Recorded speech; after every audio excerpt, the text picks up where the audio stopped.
Bismillahir Rahmanir Rahim. The Holy Prophet ﷺ gave the hukm to celebrate Eid al-Fitr and Eid al-Adha 1 year after the Muslims migrated to Madinatul Munawwara. It is narrated by Anas bin Malik radiallahu anhu that on one occasion, when the Holy Prophet ﷺ stepped foot in the city of Medina, he found that the people of Medina were engaged in some sort of festivity and celebration with games and feasts. And so the Holy Prophet ﷺ asked Anas bin Malik radiallahu anhu, what are these 2 days that the people are celebrating?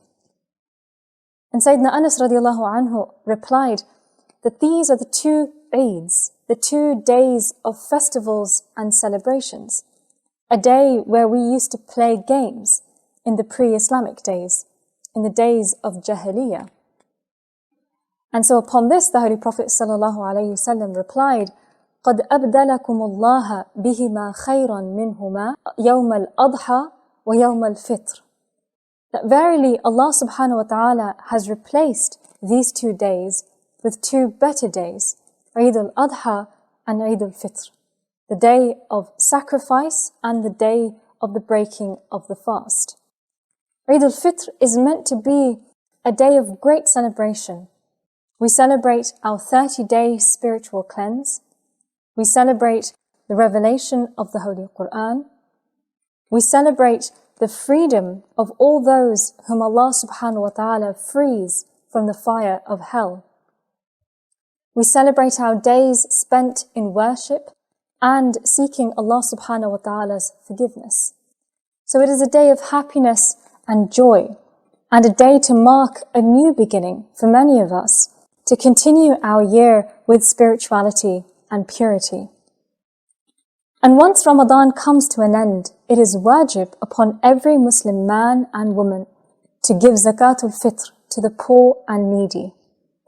And we give charity at this particular moment so that the poor and needy may also enjoy the festivities of Eid, and so that we purify our wealth and we purify our celebrations, our actions from all evil.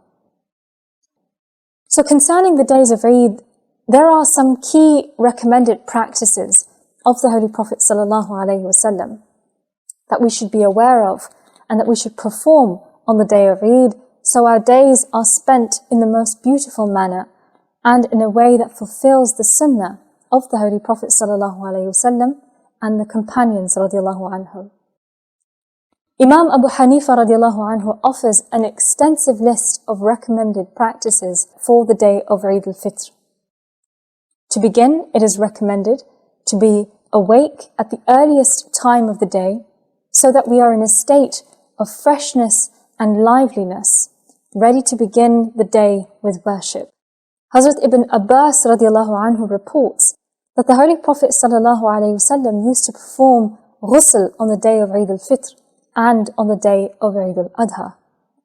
So it is the sunnah of the Holy Prophet ﷺ to begin the days of Eid by performing ghusl, which is the major bath of purification.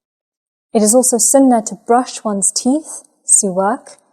It is also the sunnah to use perfume and to wear the best clothes that one has on the days of Eid. And this is because it is reported that the Holy Prophet ﷺ would wear his best cloaks, and scholars even narrate that the Prophet ﷺ would often wear a beautiful Yemeni cloak, and he would use perfume on the day of Eid.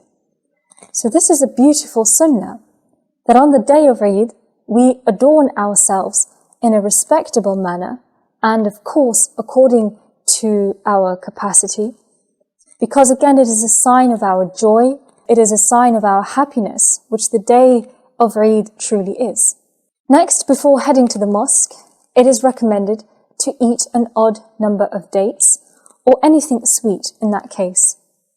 Sayyidina Anas bin Malik radiallahu anhu reported that the Holy Prophet ﷺ would not depart for the Eid prayer until he ate some dates, and he would eat them in odd numbers.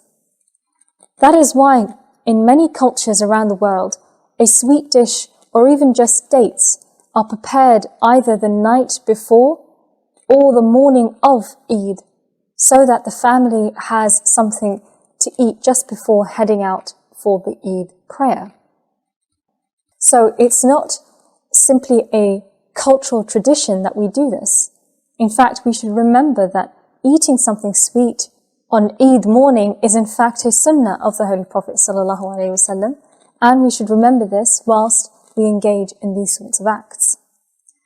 Next, when proceeding towards the Eid prayer, it is recommended that we walk to the area or to the masjid where the prayer will commence on foot. And of course, this is really only applicable for those who are able to walk to the masjid by foot. And during our journey towards the Eid prayer, it is also the sunnah of the Holy Prophet ﷺ to utter the takbir, Allahu Akbar, Allahu Akbar, La ilaha illallah, Wallahu Akbar, Walillahi alhamd. And this translates to, Allah is the greatest, Allah is the greatest. There is no God but Allah is the greatest, Allah is the greatest, and to Allah belongs all praise. Next, it is recommended to arrive early at the place of worship or wherever the Eid prayer will take place, so that we can acquire the maximum rewards and benefits. Like, for example, the rewards of praying in Jama'ah, and arriving early to the Eid prayer would ensure that we secure our place in the first row. As the Holy Prophet ﷺ states, Allah Almighty and the angels send blessings upon the first row.